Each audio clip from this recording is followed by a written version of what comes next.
What's going on, guys? It's Unknown Player here, and today we got another video from IGN on a brand new revealed map that I covered a few days ago called Retreat, and I'll put a link as always in the description for you guys to check out the IGN article if you want to do so. There's developer commentary and stuff like that, and the game mode is a never before seen one a lot of people have wanted to see, and it's called Momentum. It's a slightly modified version of the COD 5 World at War game mode called WaW. If you've played COD 5, you might remember this game mode, and World at War was the only game that this game mode called WaW actually appeared in, and a lot of people really enjoyed it back then and have wanted it to return for a very long time, even like Modern Warfare 3 and Black Ops 2 and Ghost. People have always requested it for DLCs. They bring back the War game mode, and it's highly requested, but it is back, slightly modified with a new name called Momentum. And I'm going to talk a little bit about the game mode, explain what's going on. Essentially, it's like domination flags in a straight line across a map, and a good way to describe it is like a tug of war. You and your teammates fight to capture these domination flags. There's only one available at a time to capture, so everyone, enemy and friendly, is going to be hopping on this one very vocal point,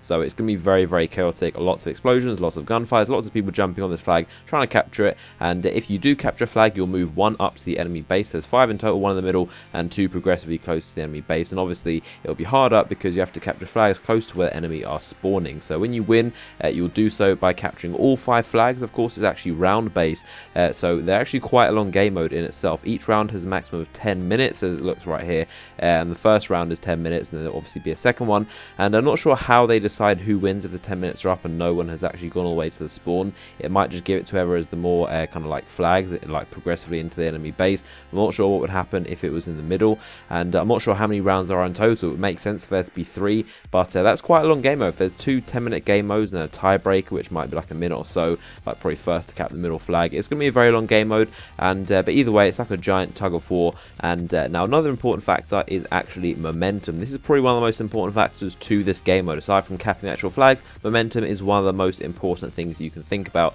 So on the bottom of the screen, you'll see these bars that represent your team and the enemy team's momentum. Obviously on the top is your team and the bottom is the enemy's, the kind of smaller bar. And how you get momentum is interesting. You simply get it by killing people. So players who normally ignore the objective and just completely play for their own KDs and are normally not really much help in, say, a domination game, their kills are actually going to be very helpful, and they're going to boost your team's momentum. So on the bottom, their deaths will actually reduce it, of course, and their kills will increase it. And when you get, say, for the half mark, you can see it says ×2, and if you go all the way to the top, you will get ×3, which I think is called Blitzkrieg on World at War. Not sure if that still happens, but when you get all the way, you get ×3. This means if you have ×2, for example, you will cap the flag in the middle 2 times faster. If you have ×3, you'll cap it 3 times faster, which would be a massive, massive help. So you want a bunch of people who are killing people and essentially going for the kills, get the momentum up, and you want a few objective-orientated people who are going to be actually capping the flag when you have those bonuses available, which is going to be a lot easier if you have it 3 times faster. So when you hit a bonus, say ×3, as you can see here,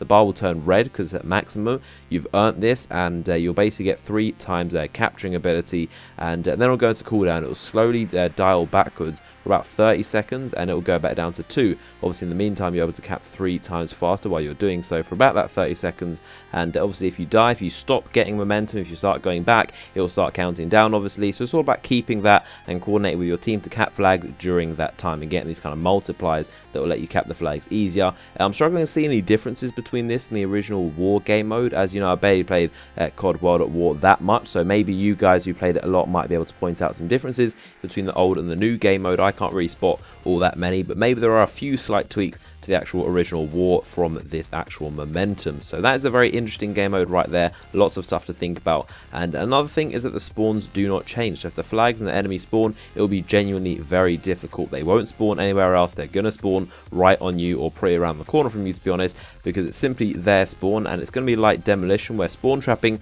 could be a problem. So that has been a look at the new game mode called Momentum. Massive hype around this game mode. I'm glad to see it returning. Can't wait to play it, of course, and let me know your thoughts in the comments section below. Give the video a like rating if you enjoyed it. Of course, make sure you subscribe and follow me on Twitter for all the latest news. And if you want to check out some cheap games on G2A, you can go visit their site in the description. Always some really good sales going on right there. Definitely one of the cheapest places to buy games, codes, and all that stuff. So I hope you enjoyed the video, and I'll see you guys later.